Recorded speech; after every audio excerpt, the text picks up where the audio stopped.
Welcome, Pewter Report readers, viewers, and listeners to a brand new edition of the Pewter Report podcast, brought to you by our friends over at Brier Grieves Insurance. Protecting your assets starts with a company that you can count on. So whether it's auto, homeowners, flood, boaters, or business insurance, there's nobody better in the business to work with than the great people over at Brier Grieves Insurance. For more information about them, visit their website, briergrievesinsurance.com, or give them a call at 813-876-4166. That's 813-876-4166. It is a Thursday edition of the Pewter Report podcast. Want to give a shout out to everybody watching right now, joining the chat, and shout out to each and every one of you that's going to be listening to this show at one point or another. We appreciate each and every one of you. We are going to continue our coverage of Bucs versus 49ers, a great matchup of two 4-1 teams lobbying, fighting to potentially have the number one seed in the NFC when it's all said and done after Sunday afternoon's game. But it's been tough sledding for the Bucs, specifically against the San Francisco 49ers. This is the fourth year in a row they will be playing against San Fran, and they are 0-3 in their last three matchups. So is this the week? Is this the time? Is this the season that the Bucs can finally beat the San Francisco 49ers? We're going to try to answer that today on the show. I'm your host, Matt Matera. Joined with me is my fellow colleague and co-host of this Pewter Report podcast, Adam Sly Slavon. Adam, how we doing? And can you please answer the question? Can the Bucs beat the 49ers this week? Matt, I'm doing great. It's great to be on with you and breaking down this Bucs versus 49ers game a little bit more, because in recent years, the Bucs and 49ers have gotten to know each other like division rivals, even though the 49ers don't play in the NFC South. But I think this year, Matt, kind of looking in past years, past results of these games, of these matchups, the Bucs have a chance. And I really think when we come out with the Pewter predictions tomorrow, there's going to be more Pewter reporters going with the Bucs than the 49ers. And the Tampa Bay really impressed me last week. I think they proved a lot of people wrong, just showcasing that they're for real. They're an NFC contender. And even without like some key offensive weapons, they could still put up points thanks to this guy, MVP frontrunner Baker Mayfield. Yeah. I mean, what he's done and what Josh Grizzard has done, really adjusting the offense to really whatever they have to work with. And the 49ers are a team that's also banged up. So I think Tampa Bay is really catching them at the right time.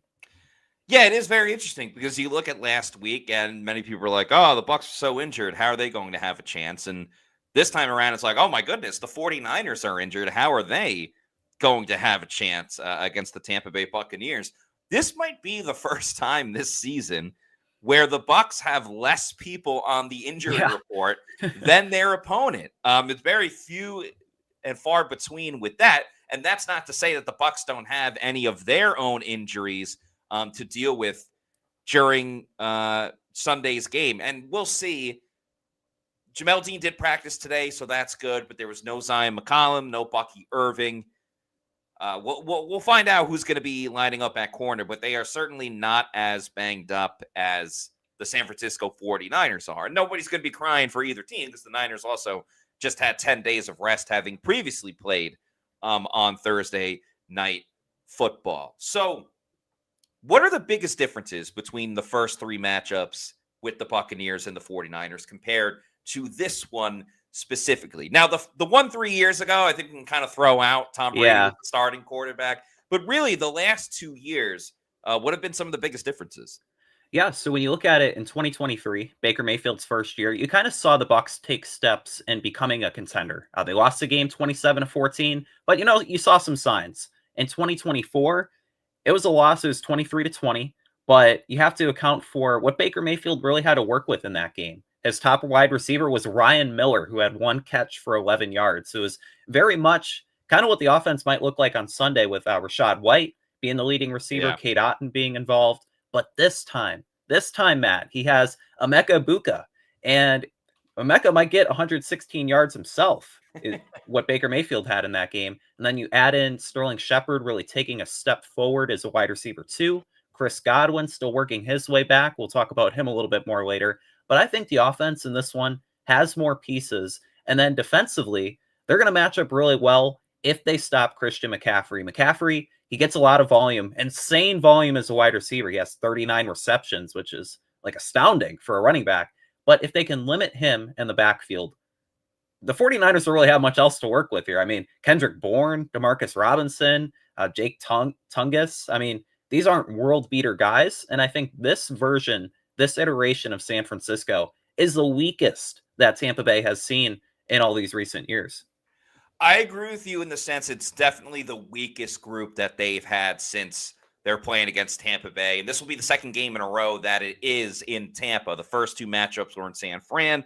Last year, it was in Tampa. There's actually just an update right now about the 49ers, so I feel like it's relevant. Adam Schefter tweeting out, 49ers quarterback Brock Purdy also not practicing today due to his toe injury, putting Mac Jones on track to start Sunday at Tampa. Not the most surprising news, but I think something we kind of could have gathered based on yesterday's injury report and what's going on today.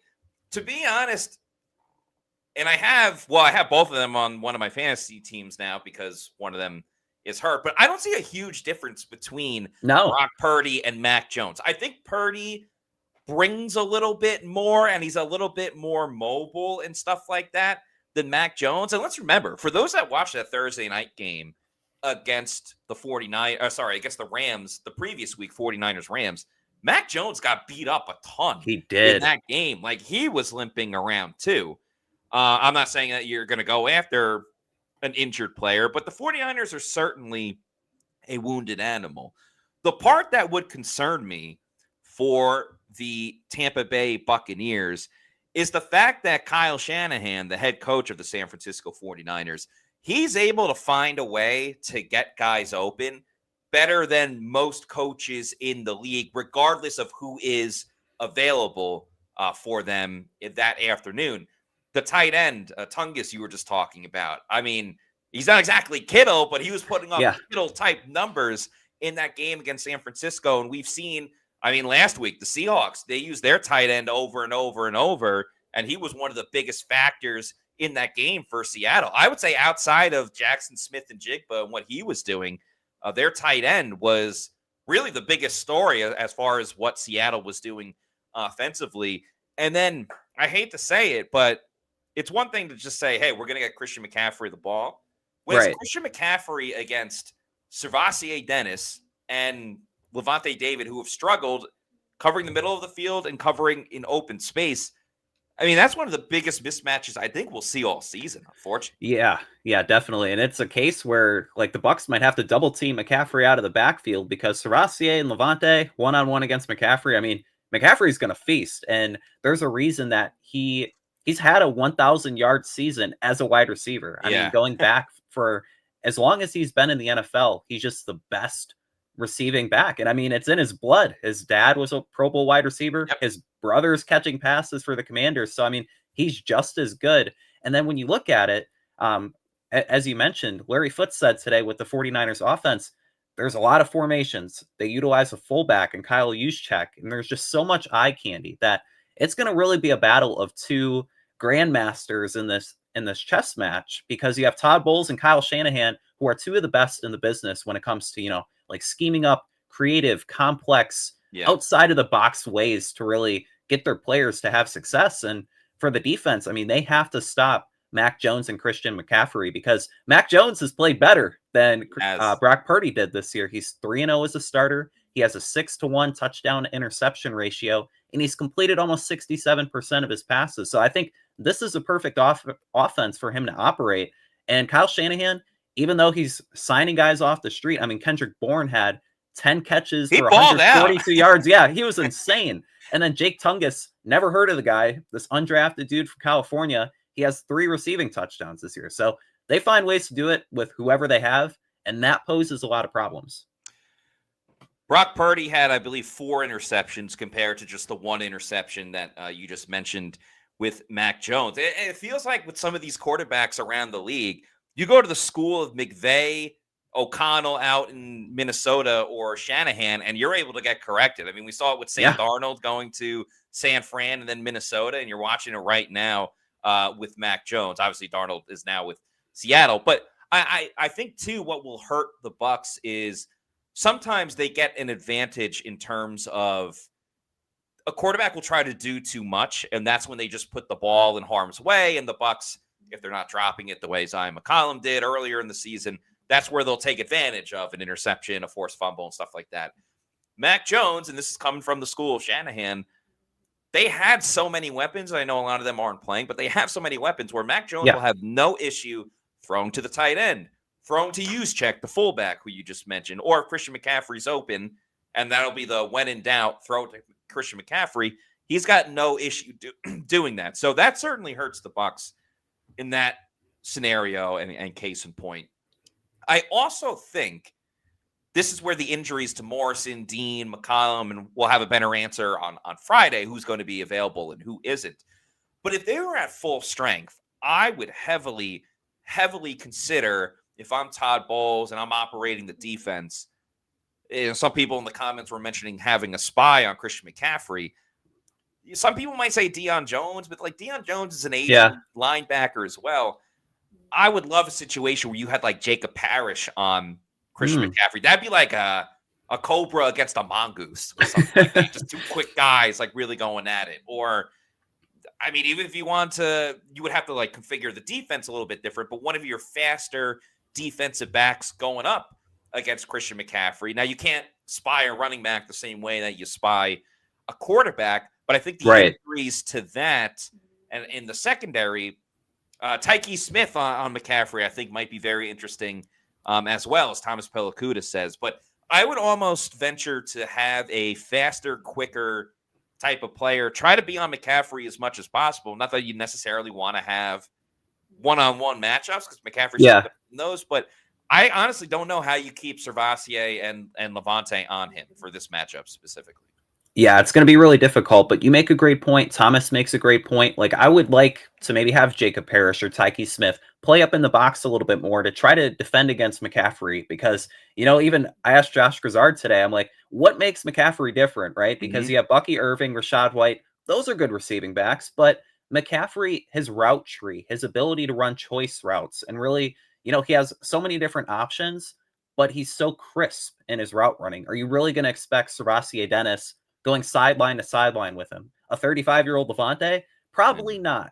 But you have Jacob Parrish, who runs a 4.3 40, has looked really impressive playing in the nickel. You have Tyke Smith, who he showed that he's a sure tackler. Those guys are better fits. They're more agile, and they can really compete with them because I was kind of looking at it. Demarcus Robinson, who's their second receiver, he runs a 4.59 40. Like, you're going to have no problem putting maybe Kindle Vildor on him, and you can reasonably expect that he'll keep up, but that means you could take Jacob Parrish, you can put him down and really, again, double team him, have Parrish and Dennis on him. Maybe it's Levante, Tyke Smith, but they have to account for him because he opens up so much for their offense, and they've really stuck with the run too, Matt. Even though McCaffrey's only averaging 3 yards a carry, he's reaching the 29-year-old kind of plateau for running backs, but what he does in the backfield, they're stubborn with running the ball. They get him the ball in the receiving game. He's averaging almost 10 yards a catch. He just does so much for them that he's really the key to victory. I like this comment from Lord Jimbo, too. It says, Niners are like cockroaches. They just do not go away.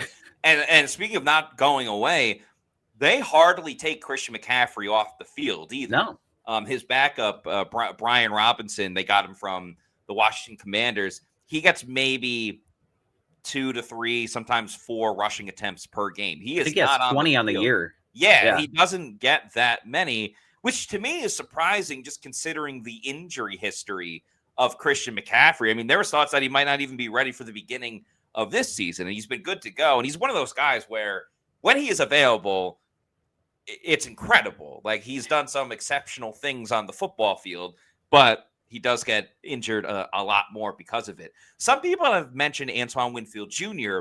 covering him as well. And I think that would be interesting if you dare the 49ers, and you make a great point with their other receiver not being that fast. I think the Bucs all season long have done a really good job of not allowing the big play. Now, it happened this last game with Jackson Smith and Jigba, but as we see, I think he's second in the league in receiving yards for a reason, because all of these Ohio State wide receivers, whether it's Smith and Jigba for the Bucs, Emeka Egbuka, I mean, they're just exceptional at the NFL level. But I like the idea, and we know how Todd Bowles can disguise things, and is he going to blitz? Is he not going to blitz? Who's blitzing? Oh, Vita Vea is dropping back in coverage. What? All these different things that happen. I wouldn't mind playing a little bit of cat and mouse with having Antoine Winfield Jr. up at the line of scrimmage, and then all of a sudden, is he blitzing? Is he staying with Christian McCaffrey? That's not another bad way to go about it, because Antoine Winfield Jr. arguably has made the biggest impact this season in several ways. Remember, week 1, and this was on the back end, but knocking away that pass late in the game against the Falcons, that could have been a game-winning touchdown, and we obviously know how that all unfolded. And then Winfield with the blitz. Now, obviously, Levante David's going to get the credit, as he should, for the interception, and that was a great play by Levante. But that play doesn't happen if Antoine Winfield Jr. isn't blitzing on the back end. He also had the big strip sack as well against the Jets in week 3. So there are great players and there's impact players. And I think Winfield early on has shown, and we've seen it in his career before, that he is the impact type of guy. So in that case, I'd rather just go good on good and let the chips fall where they will, because you could have some opportunities where you're blitzing on Mac Jones, and then other times you're keeping him with Christian McCaffrey. And because Winfield's so lightning quick, because the 49ers have so many different things that they can do, and they're great with play action and all that stuff, you have to try to speed them up a little bit more, because they like to develop different things. And like you mentioned, the eye candy, sometimes that eye candy takes a little bit more because you're pulling a tight end, or running back's going one way. If you have to speed them up a little bit, that will definitely help Tampa Bay in this matchup. Yeah, that's a great point. And when you look at Winfield, Matt, like, he's rebounded quite a bit from his injury-plagued season that he had last year. And I think he's at his best when he plays in the box, when he's blitzing. And Tampa Bay kind of deviated from that last game, going up against Sam Darnold. And they really lacked a 4-man pass rush. And we'll talk more about that later on, because Larry Foote had some interesting things to say. But I think a way, again, as you mentioned, to speed up the offense is to have somebody like Antoine Winfield Jr. coming around on those blitzes. Maybe it's Jacob Parrish, Tyke Smith. Like, those guys are all apt for, sending pressure. And Todd Bowles, I think, in this game, going up against Kyle Shanahan, no less, really needs to get creative, because, injuries. It's funny. On yesterday's show, you mentioned Christian McCaffrey's the last man standing for the 49ers offense, but it's like Jamel Dean's the last guy standing in the Bucs cornerback room. So it's really interesting, kind of ironic there. But again, Bowles really needs to dial some different things up, because it's been so close, Matt, like, where they've almost played a complete game defensively, but in one half or another, they're giving up all these points. Against Seattle, they only gave up 7 points in the first half, gave up all the touchdowns after. Against the Jets, they shut them down in the first half. All of a sudden, Tyrod Taylor's starting to dink and dunk, and they're getting 8 to 10 yards of play. That can't happen this week, and I really want to see this defense pitch a complete game. You had mentioned that in a story you just wrote. I'm putting it in the chat right now. It was actually about containing Christian McCaffrey. Yeah. The points you brought up about the Bucs can put it together at times. Like, the Seattle game is a perfect example. Yeah. They didn't score until, 5 seconds, 6 seconds left in the second quarter, and then you would completely forget about that when looking at the final score. Like, oh, it must have been pretty even on each side. No, that was all in the second half. Probably one of the most wild second halves that you will see in the NFL this season. One other thing about the secondary, because it is so banged up, and who knows, maybe Zion McCollum's out there tomorrow, whatever the case may be. I think this is the week you have to bring up Bryce Hall. Yes. It's no discredit to Kindle Vildor, and we're not there when they're actually putting in the game plan and stuff like that. But is Bryce Hall that much of a downgrade from Kindle Vildor when they want to put Jacob Parrish in the slot? Also, Christian Izien has been practicing. That's going to be big time as well, because if Izien's able to play, then you can keep Jacob Parrish on the outside, and I think that allows Todd Bowles to do a little bit more of what he wants to call for Sunday. Yeah. And with Jacob Parrish, Matt, would you be comfortable keeping him on the outside the whole game? Or is it a case where you elevate Bryce Hall, he can maybe play half the snaps on the outside, then the other half of snaps for Parrish, you have him as a spy. You have him maybe playing up in the box. Like, it opens more things up if Christian Izien can play too, because then he's a full-time nickel. For sure. I think you still call up Bryce Hall. And remember, the Bucs have gone 2 weeks in a row without calling up anybody from the practice squad, because I think you have to factor in a couple of things. Izien, as great as he was in training camp, remember, he didn't play in week 1. He came back week 2. Mostly played special teams, did a good job despite all the blocked punts and everything else. He got injured week 3 against the Jets, and that's the last time we saw him. So, and then Jamel Dean got hurt in a game, missed last week. So even if Dean and Izien are back, they are prone to getting injured in games. And I understand that at times you can't avoid that. But I think you have to call up Hall, because then you're in a situation, let's say Izien returns, but Dean doesn't. If something happens to Izien, well, then what are you going to do in the slot then? Because it's like, oh, our plan was to keep Parrish on the outside. Now we need to move him inside. At the same time, if Dean is back, well, then you can keep Parrish in the slot. Dean plays outside. You still don't know exactly what you're doing yet if Zion's going to play, or if Zion's out and Dean's in. I still think it's best to, have another option with Hall, besides the fact that Vildor is in there as well. So that's how I would look at it. I still believe in Bryce Hall. Not that he's going to be the every game starter, but if he can come in a pinch, I still think he can help this team. And it's kind of a revenge game a little bit, because he's going up against Robert Saleh, the 49ers defensive coordinator. He played for the Jets, so he might want to play a little bit better too. Yeah, one thing that can make your life better is making sure you have the right people on your side when it comes to your insurance. And there's nobody better in the business to work with than the great people over at Brier Grieves Insurance. You may know by now, but Pewter Report Scott Reynolds has been a Brier Grieves customer for years. And there simply is not a better insurance company in the Tampa Bay area.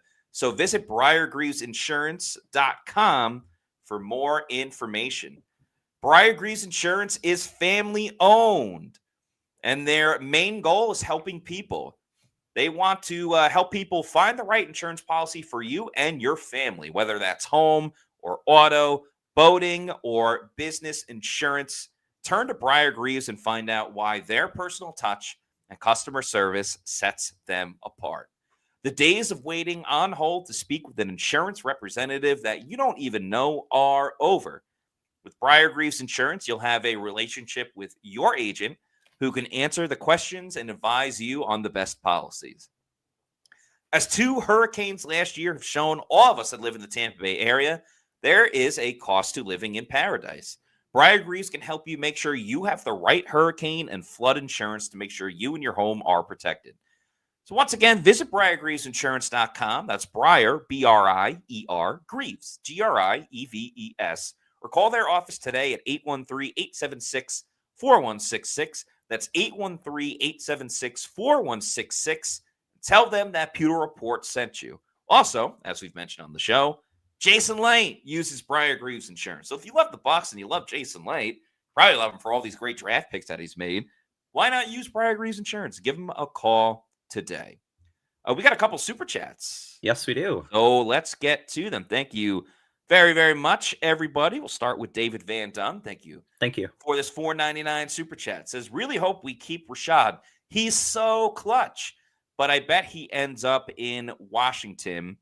Him and JD, Jane Daniels, are great friends. First live in a while. Good to see you all. Fantastic. Great to see you as well, David.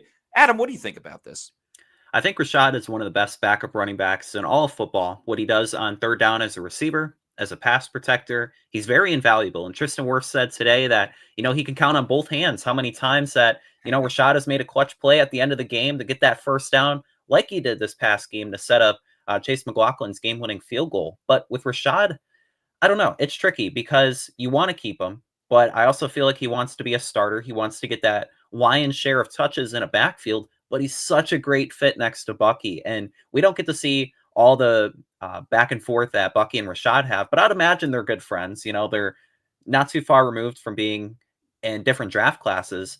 Yeah. I think it would be such a great fit long-term to really preserve both of them, because I think with Bucky Irving, you don't want to see him get 20 carries a game, Matt. You want to kind of, get him 15 really good carries. And I think Rachaad White, he's shown that he could pick up the other 8 to 10 And then in a game or two when you need him, like this past Sunday, he can step up and be that starter. But as you mentioned, David, him and Jaden Daniels are great friends. I remember back before Jaden Daniels was drafted, like he was talking so highly of him. Yeah. That would be a good fit. It'd be a fun fit. We'll see with Rachaad, though. They were teammates at Arizona State. I know everyone thinks Jaden Daniels LSU, but Jaden Daniels actually was on Arizona.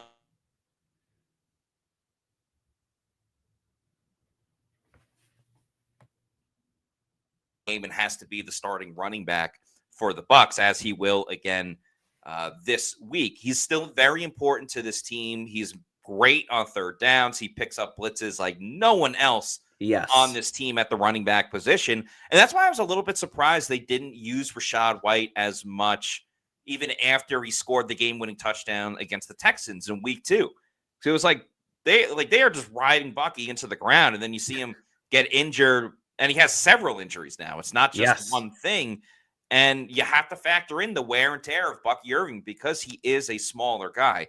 Now, I don't think Rachaad White is just going to go to the Commanders because Jaden Daniels is there as their starting quarterback. They actually have a rookie running back. Ja'Cory Krosky-Merritt, who's tearing it up as a 7th rounder. Exactly. And that's why Brian Robinson is now with the San Francisco 49ers, because they have a rookie sensation. Does Rachaad White want to go to pretty much a very similar situation in terms of they have their guy at running back who will be going into his second year, which is what Bucky Irving has right now? Or would he rather stay with this team in Tampa Bay? Now, a lot of this, of course, is going to be dictated by what our team's offering Rachaad White. So that's why to me, and it's kind of tough to navigate it right now, but it depends on what team needs an RB1, and are they a good team, a bad team, or a team on the rise? Like, I think, for example, and we'll see how the season shakes out, I still think they're going to make the playoffs, but a team like the Chiefs, who have been in the Super Bowl every single year, but currently right now they're having a down year. For a while, they've gone the cheaper route of Kareem Hunt and Isaiah Pacheco and not having to pay them too much. Now, they're not going to spend like big-time money on Rachaad White, but if Rachaad White can get paid a little bit more of obviously what he's getting now on his rookie contract, remember, he is from like the Kansas City area. Oh, I get to go play for the Kansas City Chiefs, Patrick Mahomes, and, kind of a revived offense with some of the younger wide receivers they have. That may be appealing to Rachaad White, but he's also such like a chill dude as well, where you're like, you know what? I like playing in Tampa. Give me a little bit of a pay increase. I'll stay here. Me and Bucky will do our thing, and we'll win a lot. So I think it will depend on who is looking for an RB1. I think the Cowboys are a great example. Not that he's going to go to the Cowboys, but they needed an RB1. They got Javonte Williams, who previously played for the Broncos, if I'm not mistaken. And now he's crushing it, in the Cowboys offense. I think that's kind of what Rachaad White would like to have in free agency next year. But I hope he stays for the Bucs, and I still think there is a chance that he does. Alec Bickler, thank you for the $4.99 super chat. Says, do you guys know if Benjamin Morrison is returning to practice? It's early, but I don't want him to be similar to Jamel Dean. Maybe we draft another cornerback if he is. So he did not participate today. He was in the locker room kind of chilling, but I don't know if that means that he's going to, be ready for Friday's practice. Todd Bowles did say earlier in the week that Dean has much more of a chance to play than Benjamin Morrison does. He says he still needs to see more from Benjamin Morrison. So it's looking like that we're not going to see Benjamin Morrison again for the second week in a row. And remember, he did miss the first 2 games of the year as well. I missed the first game of the year as well. So he's injury prone right now. Yeah. We thought the hip was one thing, but now it's like the hamstring over and over that's bothering him. And, the Bucs kind of restructured that deal for Jamel Dean to take a pay cut, and then he's going to become a free agent after this year, and he's already got a pick 6 on the resume as far as what he's done this season. I'm not saying the Bucs are necessarily going to bring back Jamel Dean, and we don't want to look too far into the future because we're talking about Bucs 49ers, but at the same time, if Benjamin Morrison is going to be, when I say Jamel Dean 2.0, I mean from the injury standpoint of it. Yeah. they're going to need another cornerback waiting in the wings, because right now Benjamin Morrison is supposed to be that guy that is waiting in the wings, but not anymore. So I don't know. We'll see. But yeah, we're not going to see him on Sunday. Yeah, you don't want to look too far ahead, but if Jamel Dean, let's say, he plays 14 to 15 games, he gets another interception or two, and overall, like right now, Pro Football Focus has him as the 4th best corner. Let's say he has a really good season, like his contract year back in the day. You have to really consider maybe even giving him a bump up from the 13 million he was making on his previous contract. Give him 14, 15 million a year for like a couple years, because with Benjamin Morrison, you just haven't seen enough, and it's disappointing because you've seen the Bucs really hit on their 1st round pick. They hit on their 3rd round pick. Yep. And Morrison has the talent when he's on the field. Like, he's great in coverage as a pressure guy. Like, he checks all the boxes from a physical standpoint. It's just physically, he's not on the field. So you can't really see him get those reps. And do you really want to trust going into next season? Yeah, you locked up Zion McCollum, but is Benjamin Morrison going to be the full-time starter? And if he's not, then you got to go out in the free agency waters again and try to get another cornerback, when the main reason Dean stayed in town was he was kind of a bargain compared to what some other corners around the league were getting. He has the capability to be a starter, but if he's not available, and by the way, you're right. They hit on their 1st round pick. Looks like they've hit on their 2nd round pick when he's available. They certainly hit on their 3rd round pick. David Walker, their 4th round pick, is out for the year. Talk so highly of him, though. Yeah, Elijah Roberts certainly is looking better by the week, and they may have hit on their 7th round pick, Tez Johnson, as well. So yeah, we talked about last season being an all-time draft class. This certainly has the ability to be an all-time draft class as well. It's hard to argue a quarter through the season. You'd have to give this a draft grade, right? Yeah, of course. I mean, the only thing slowing them down is injuries. It's definitely not performance. Paul Morales, thank you for the $1.99 super chat, who says it's fun to have our Favre at QB. Yeah, there's a little bit of Brett Favre in the game of Baker Mayfield. Again, I will reiterate, on the field. We don't want any Baker comparisons to Brett Favre off the field. But on the field, there's definitely a little bit of it, the gunslinger mentality, chucking it deep. But the big difference, at least for this season, has been that Baker Mayfield is not putting the ball in harm's way. And honestly, that's the big difference with them winning 4 games and losing 1 game. I'm not saying that he put the ball in harm's way on that throw against the Eagles, but the ball got tipped, and ultimately the interception along with Bucky's fumble were the difference maker in that loss to the Eagles, where the game against Seattle last week, no turnovers by the Bucs. And the Bucs scored 10 points off of turnovers by the Seahawks, including the game-winning field goal. There's a reason why we're talking about Baker Mayfield as an MVP. He's doing everything right. And really, last game, too, besides the fact, he's talking trash with the fans, he's just in the zone. Sometimes you can see it, and he is in the zone, and that's where he's at right now. And I saw Paul's super chat at the beginning, and I'm like, I can't wait till we get to talk about this. Yeah, let's talk about him. I wrote a story at the end of last season comparing the two, and it goes down to when Baker Mayfield was drafted. He recaptured Brett Favre's draft moment down to the shirt, laying on the bed with the phone. It was great. And what he's doing now is very reminiscent of what Favre was doing 30 years ago at the Packers, back when Favre won 3 straight MVPs from 1995 to 1997. And it's crazy because what Baker Mayfield is doing right now, he's more efficient. And you pointed to the interception total. He's at 10 touchdowns to 1 interception, but his completion percentage this season, it's at 65%. Last season, it was at 71%. Favre was, hovering around that 60% range. And it's so when you watch Baker Mayfield, you very much are reminded of Brett Favre and what he was able to do, but he's more efficient. You add in what he can do with his legs. He has 19 carries this year for 144 yards and 10 first downs. He does so much that when you look across the landscape, and Matt, you were there in the facility today, we saw the Pat McAfee show is ranking the top 5 quarterbacks. They had Mayfield at number 2. And honestly, that's a very fitting spot for the level of play that he's playing right now.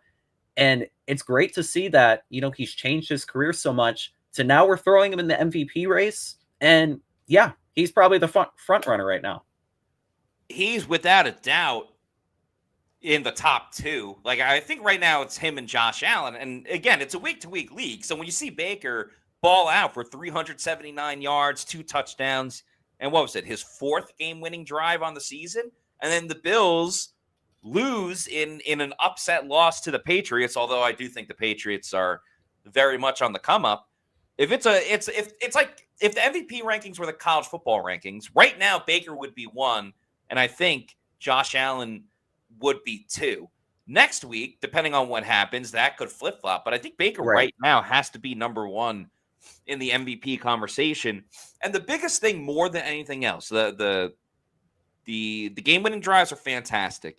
But as we've seen, and we talked about Emeka Egbuka on the show, it hasn't been the same group every single week. I mean, you had Graham Barton playing left tackle week 1 and all the way up to week 3. You've had different guys on the offensive line. You've had Bucky Irving in the lineup. He's been out of the lineup. You had Emeka Egbuka and Mike Evans. Then Mike Evans gets hurt, but Chris Godwin comes back. And Chris Godwin, they're trying to knock the rust off still a little bit more. But when you have Baker Mayfield, it doesn't matter who's out there. He's going to keep you in the games. And then this year, more than any time else since he's been in Tampa Bay, they are winning those close games. And, we've talked about how with Todd Bowles, they've had to kind of level up and upgrade in a couple of different ways between fixing the defense and better in-game management and not losing several games in a row. I think winning these close games is another big step, but 2, another one would be finally beating San Francisco, a team that Todd Bowles has yet to beat since becoming the head coach of the Tampa Bay Buccaneers. I think that's another little milestone type of thing that Todd Bowles can reach, and having Baker Mayfield as his guy helping him do it is a big factor of why they might win on Sunday. I really like the word milestone. It would be a milestone victory to, get the monkey off their back of, losing to the 49ers every year. And it would almost, for this team be a statement win because, in recent years, they came closer and closer, getting more and more competitive against this team. But finally beating this Kyle Shanahan team that, makes the playoffs every year, I think that solidifies them as a contender. And as you go week by week where they're facing the Eagles, they're going to be facing the Lions coming up, and what Jared Goff is doing, that's incredible. He's completing 75% of his passes. But if they come out of this 5-1, even if they lose to Detroit, they'd be 5-2, beat the Saints 6-2, let's say, heading into the second half of the season, you're not really going to see that kind of slump that really plagued them in years past. And I think that really positions them well for, getting a 1 or 2 seed come playoff time and really doing some damage there. And they still have help coming on the way. Remember, Mike Evans, his return is right around the corner. Jalen McMillan, probably around December. That's coming too. So there are still reinforcements on the way, crazy enough. One guy that did just return, though, that we want to talk about is Chris Godwin Jr. He's played 2 games so far, certainly knocking the rust off. There's no doubt about it. He's had a pedestrian first 2 games. I don't have an issue with it, and it certainly helps a lot more when you got that guy, Emeka Egbuka, in the mix as well. But as we were talking about a little bit before the show, what's your concern level with Chris Godwin Jr. right now, and how much longer of kind of like a slack or longer of a rope are you willing to give him before it's time to worry a little bit about his production for this upcoming season? Yeah, that's a great question. And I don't want to sound the alarm on Chris Godwin yet, because what he's coming back from is a very serious injury, but it's also been a year since he suffered that injury. So I think when it comes to the fact of giving him a longer leash, and it's a severe injury that, kind of limits your athleticism, as he shakes the rust off, I'd give it about another month yet before we see, like Chris Godwin, if he doesn't return to form, then you start to worry a little bit more. But again, I think that'll kind of be masked this season because you have Mike Evans coming back probably in a week or 2. If he doesn't this week, you have Jalen McMillan returning. So I don't think Chris Godwin's numbers are really going to reflect what he's done in years past. Like, I don't think he's probably going to reach 1,000-yard season this year, but I would like to see him be a nice compliment, at least to Emeka and Mike, be that wide receiver 3, be the best one in football. And then maybe next year, kind of see how his role evolves. But it's really interesting because he's at a crossroads, and I don't think he's what he did coming back from an ACL, and he had a 100-catch season. Like, that was incredible. Yeah. But he didn't average 10 yards a catch. He averaged 9.8. I don't think we're going to see Chris Godwin average much more than 10 yards a catch if he gets there this year. So I will say, long term, his 3-year contract with Tampa Bay, I'm not worried about him by any means, especially not next season and the following season. I still, as you said, I think a month is fair for him to like still truly knock off the rust. I think so. You got San Francisco, then Detroit, New Orleans, and then they have the bye. I think at some point, and maybe it's a little bit longer than a month, at some point coming out of the bye within those first 3 games against New England, Buffalo, and at LA, that's where I'm hoping that Chris Godwin Jr. can start to produce a little bit more. And then ultimately it may not matter if Mike Evans is back and you have Evans and Ibuka. Chris Godwin Jr. can kind of be the complement. And remember, we kind of thought before the season, if Godwin was going to play, it would be Mike and Chris as typical, and then Ibuka as wide receiver 3. But I don't think there's any shame, especially in this season with a 4-1 team that had a great win against Seattle and now has Super Bowl aspirations. There's no shame in saying, okay, Mike is 1, or maybe even Emeka Ibuka is 1. I don't know. He's so good at this point. Mike is 1, Ibuka is 2, and Chris Godwin Jr. is 3. Because even with Chris Godwin Jr., while he hasn't done a ton for the team just yet, and yeah, it's probably not fair because he hasn't played in 11 months and didn't really get to ramp it up as much as like other players did. I have no problem with him just being like the third down guy because he's made a lot of his catches on third down, keeping drives going and stuff like that. Maybe I jumped the gun a little bit because last week on Pewter Picks and Props, I was all about this is the return of Chris Godwin Jr. And just because he's done it before and he's proved it that way. Yes. That you just have all that belief in him. This is a different injury, so it's not maybe fair to compare this one to the last one. I think he'll be fine overall. It's just taking, I think, longer than at least I expected a little bit. And I'm not saying he's got to go 8 catches, pretty much have a Emeka Ibuka type of game against Seattle. But I think at some point after the bye is when you want to start seeing it ramp up just a little bit more.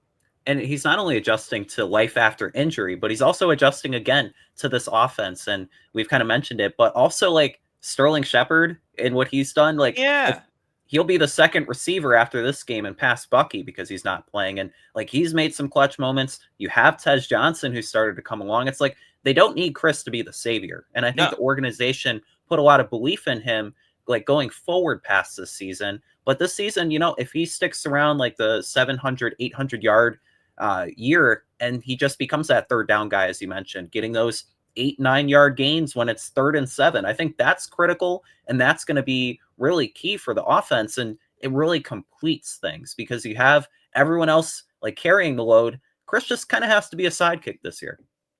And they finally got Kate Otten going too. Yeah, at tight end. So just yet another option for this team. Let's get to a couple more super chats, shall we? We will start with Eric Moreno. Thank you for the $5 super chat. Thank you, Eric. Who says, "Hey, Adam, I just want to say thanks for the kind words about my dad. Much appreciated. Being in the stadium for the Jets win was emotional." It was great talking with you, Eric, before the season started about that. And I'm glad that you were there for the Jets win. That was a great game, rocking the white throwbacks. So you had a great time, and I'm really glad to hear it. Yeah, sorry again for your loss, Eric, for your loss. And you did get to see the Bucs win in that game against the Jets. A crazy game, and thankfully in a Bucs win. But sorry again for your loss. We were very sorry. Condolences. Lawrence Lowe, thank you for the $2 super chat. Says, what happened to Bryce Hall? Yeah, some may forget what happened with Bryce Hall. He had a season-ending injury the first game of the last season when the Bucs beat the Washington Commanders. I believe he broke his leg was the official injury on it. And he missed the whole entire year. And if fans remember, that game was crazy too because I believe Jamel Dean got hurt. So Christian Izien had to play corner, even though he hadn't played corner since high school. And then Hall was out for the rest of the year. He re-signed with the Bucs this offseason because last year it was a 1-year deal. re-sign with them again. Had a pretty good camp. Had the first interception Yeah. of training camp. Looked pretty good. But the Bucs decided to go in another direction, and they let him go at roster cuts and then signed him to the practice squad. So he's been on the practice squad, has yet to play in a regular season game this season, but he's definitely fresh and ready to go. Yeah, it's been a long road to recovery for him coming back from that injury. But again, as you mentioned, during training camp, he looked pretty good. And I think that he would be capable to seeing quite a bit of snaps come Sunday should Zion and maybe he might not go. Maybe Jamel Dean might not go. We'll see what happens there. Yeah. But I think Bryce Hall, a very capable player who could really step up. Adrian Ricardo, thank you for this $4.99 super chat. And this is actually something we want to talk about too. Says, at this point, we name him Yaya Almost There Diaby. I will say, as a side note, I want him to do well, but it is a little funny when people call him Nana instead of Yaya. But Nana Diaby. The almost sack on 4th down, interception on the 3-yard line. I wish he got home more often. Well, it's interesting because we spoke to Larry Foote today. And Adam, he was pretty much saying the same thing about Yaya Diaby. Yeah, you asked a great question because what Larry Foote said in response to Yaya Diaby and Hassan Reddick is that we need more activity. And you have Hassan Reddick and Yaya Diaby to this point. I think they've done fine in the pressure category. Reddick has 20 pressures. Yaya has 18 pressures. But for Diaby, half of those came in one game against the Jets. And so I think, especially for Diaby, he needs to be more consistent at this point because what you saw last year, he was putting the pieces together. He was looking like he was becoming that complete player. You saw like just improving all around, getting after the quarterback. I think he ranked in the top 10 come pressures, but pressures don't get you paid, man. It's those sacks. It's taking down the quarterback. And it's weird because he did that the most in his rookie season when he was his least refined and playing. I think he started half the games. He came along in like week 11. So right now it's interesting because he's just not getting the results, but he has all the talent in the world. But Foote, man, he's putting his foot down. He's saying, hey, man, we need to get more activity. We need these results.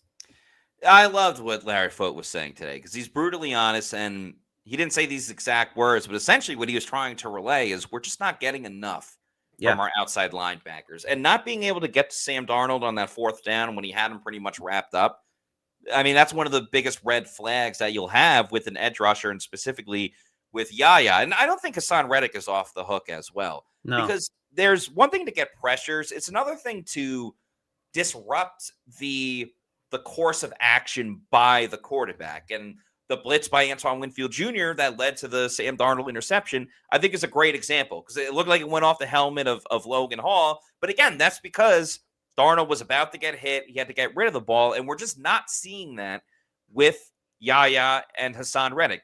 Now, is some of it because the other teams are getting rid of the ball quite quickly? Yeah, absolutely. But there have been times as well where quarterbacks have time to throw, and if Vita Vea is not getting there, no one else is really getting there. And I don't know, it's something to be said that the past couple of seasons, it's been interior defensive linemen that have led the team in sacks. I think typically it's got to be an edge rusher. It doesn't have to be that way every single year.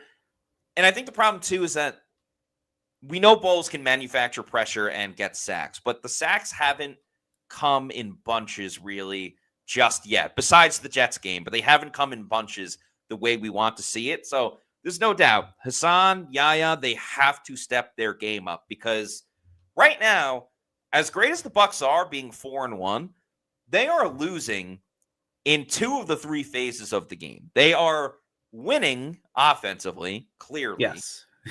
They're losing clearly on special teams, but we'll see if they can, start trending in the right direction after I can't even say a solid special teams game because every return by Seattle went to the 50-yard line.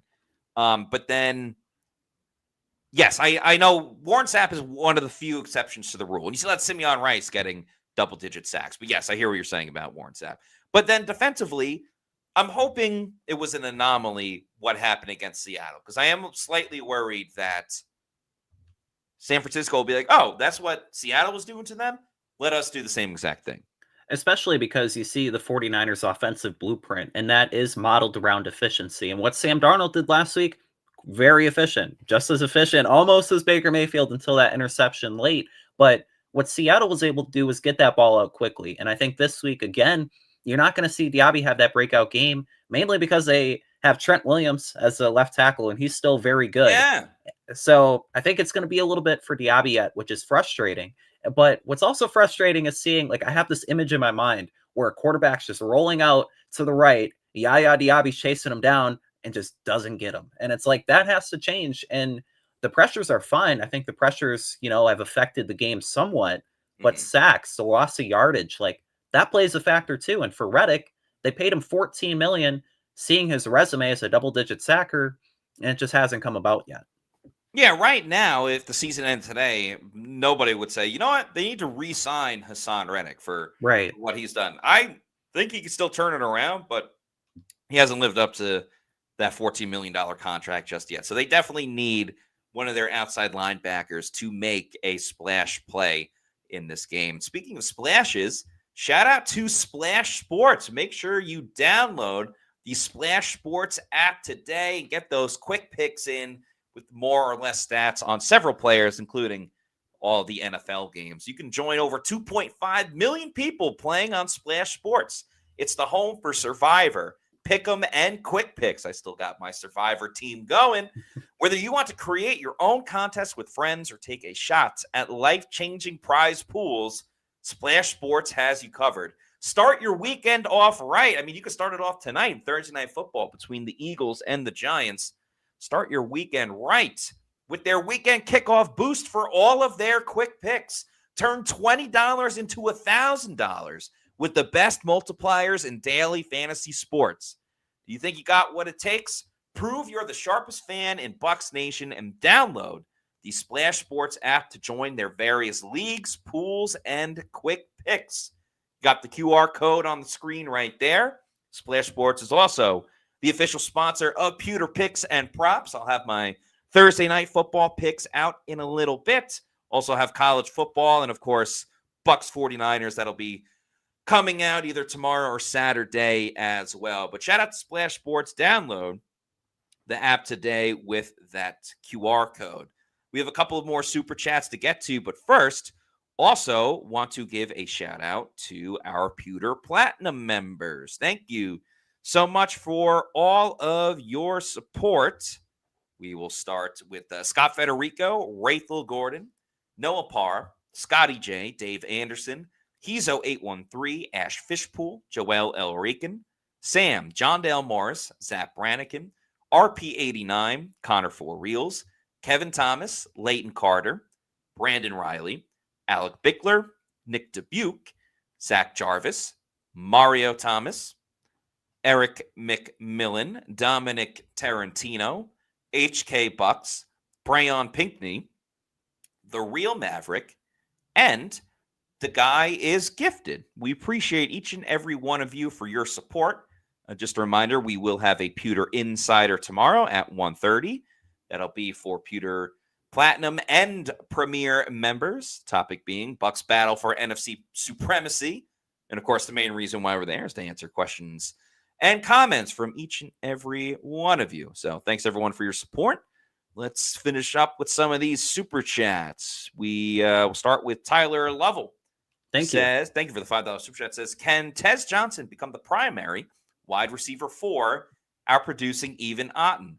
Pick Tez over Shepard in my fantasy league with Mike being out. Adam? Matt, we have to give a shout out. We missed one. Brian is also a super chat member too. Oh, Brian Shucker. My apologies. We will update the list. Okay, now I got to find the super chat. There we go. From Tyler. So for Tez to become the wide receiver 4, I think he has a lot of talent to be a gadget guy. And I think to the point that we mentioned before, up until maybe Jalen McMillan gets back, I think Tez will see more touches. But then it becomes interesting because you have 4 really good wide receivers. And then you also have Sterling Shepard, who then by default, he's the best wide receiver in five in football, because what he's done, making great catches, being that veteran. I think right now for Tez, it's going to be difficult to really crack this rotation just because the rotation is so good. It's a very, very talented group. I think Tez Johnson will have his moments. I think last time was kind of a new moment for him. I think overall he'll outproduce Kate Otten when it's all said and done, because Tez Johnson's going to have big plays down the field. And the more that he makes people miss the way that he did on one of the first catches he had last game, the more they're going to get him the ball. I think Kate Otten, while it was great what he did, and it'd be awesome if it continues, I think that's going to be more of it kind of popping up every now and then. Because we've seen that in his career. Yes, he had the great run when all the receivers are out, but because this group is so talented, you're likely not going to have that situation once again. Hopefully. We also have to give a shout out to Black Gold 1999. He became a YouTube member. Always coming clutch with the super chat, so we really appreciate you and your support. Yes, thank you very, very much. Eric Moreno says, thank you for the $2 super chat. Says, in your mind, does Zion McCollum play on Sunday? So it's a pain tolerance thing. I kind of have a feeling he will. Scott keeps bringing up a great point that Rondé Barber played in a cast. He got a procedure done on Tuesday, got it wrapped up, and then played in the game on Sunday. I have a feeling Zion might be. I'm not guaranteeing it by any means, but I have a feeling he's going to try to gut it out. And based on what Todd Bowles had to say, it made it kind of sound like it's a 60-40 thing in regards to him playing versus not playing. Because he's like, I think he's still in play for this week. He had a thumb procedure done. It made it sound like reading between the lines, it was more of a minor procedure. And again, it's a thumb. It's not like his whole hand is hurt. So I think that they could wrap it up, as you mentioned. I don't think that necessarily means he'll play the full game. But even if you get Zion for 60 to 70% of the defensive snaps, and then, as we mentioned earlier, kind of rotating guys, mixing and matching a little bit, it wouldn't hurt to have McCollum and Dean out there. That is very, very true. There's no doubt about that. Let's see. What do we have remaining? One more to go. Sunshine and Lollipops Cap, thank you for this $4.99 super chat. Says, hate when you guys blow off the rest of our division just assuming we will win. All three teams are flashing and scrappy. Playing us is circled for sure. So the Falcons are coming off a bye. Their defense has figured it out, which is pretty good. I do kind of wait for their offense to fall on their face, and it is such a week-to-week league. Atlanta looked horrible against the Panthers, but then they were able to figure it out. The Falcons have looked good at times, but remember, the Falcons. The Saints, no doubt about it, are scrappier than I think they would have that I would have imagined. They don't roll over and die in games, and they just got their first win, but they don't have the same talent as the Bucs do. They're not going to catch the Bucs. Carolina, they're good at home, but they're terrible on the road. They don't have the talent either. I thought Carolina was going to be better than what we've seen so far, and I'm sorry, I'm just not completely impressed by a comeback win over the Dolphins. Right. I'm not inspired by any of the other teams in the division. That's not to say that they won't play competitive football, especially against the Bucs, who are the top dog. They're in the driver's seat of this division for the past 5 years now. But the Saints, a successful season for them is winning 4 to 5 games, not getting blown out every week. The Falcons, as you mentioned, they're going to Falcon, and I'm really uncertain about that team and their future. The quarterback situation is fine, but is Raheem Morris a coach that's going to get them to the promised land? Not sure, and maybe they're capping out at 7 to 8 wins. And then for the Panthers, signs are there that they could be a competitive football team, but again, they're still a year away. And then you look at Bryce Young. Is he the guy? Is he the catalyst that's going to really lead them to victories going forward? All of that's uncertain. And so you look at the rest of the division, they're fine, they're competitive, but they're not going to unseat Tampa Bay. Tampa Bay is firmly the top dog until otherwise proven. They're going to go on this year. They're at a 10 to 12 win pace. They're doing just fine. And it'll be interesting because they don't see the Panthers until really late in the season. So maybe the Carolina, they're going to be playing scrappy like they did last year because they closed out last season with a lot of promise. Could be a QB change by then. And yes, they were better late in the year. So and divisional games are always tough. I will say that. Maybe we'll see that tonight with the Giants and the Eagles, and certainly when the Bucs go up against the rest of their opponents in the division, which that next one will be against the Saints right before the bye week. Now, the Bucs do have a 4:25 game, so it's a little bit later. So if you're not going to the game, or maybe if you are and you want to tailgate, go to Walk-Ons and enjoy watching all of the football that they have there. There are 3 Walk-Ons in the Tampa Bay area, one in Wesley Chapel, another in Lakeland, and a third in Midtown Tampa. They got tons of TV, so they'll have every single game on, all of the football, all of the stuff to watch, including Saturday with college football as well. And it's a great lineup of college football this week as well, including the Red River Showdown, Shootout, Rivalry, whatever they're calling it now. Baker Mayfield's Oklahoma Sooners against the Texas Longhorns. But they have fantastic drinks as well. Try their kickoff cocktails. The Walk-Ons Whiskey Sour, Players Punch, Strawberry Mule. Sorry. And their food is fantastic too. Enjoy all their happy hours. The wings, spinach artichoke dip, sliders, nachos, all fantastic. Get it over at Walk-Ons. Excuse me. Water went down the wrong pipe. And also, just a reminder for everybody, we have the Pewter pregame show coming up at 9 a.m. on Sunday to preview Bucs versus 49ers before they play at 4:25. Then at 4:25, myself and Daniel Morales will be on for the Pewter Game Day show, doing play-by-play, doing live reactions, all the different stuff for Bucs 49ers. And then after, we will have, actually, that's the Pewter Insider. We have that at 1:30. We'll also have a Pewter post-game podcast as well, myself and Scott, breaking down everything that happened in the game. And, of course, like I mentioned before, the Pewter Insider happening at 1:30 tomorrow on Friday for our Pewter Platinum and Premier members. So that's going to do it for us on today's show. If you're not already doing so, please make sure you're following us on all of our social media on X, Facebook, and Instagram. We are at Pewter Report, and our YouTube channel is PewterReportTV. Please like and subscribe. Leave a comment on this video below. Before we sign off, we have one more super chat to get to.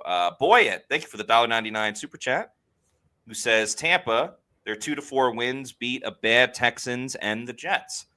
I mean, you can only play who's on your schedule. The Jets are obviously bad. They suck. They're the only team that doesn't have a win yet. Texans have turned it around, and they have a great defense.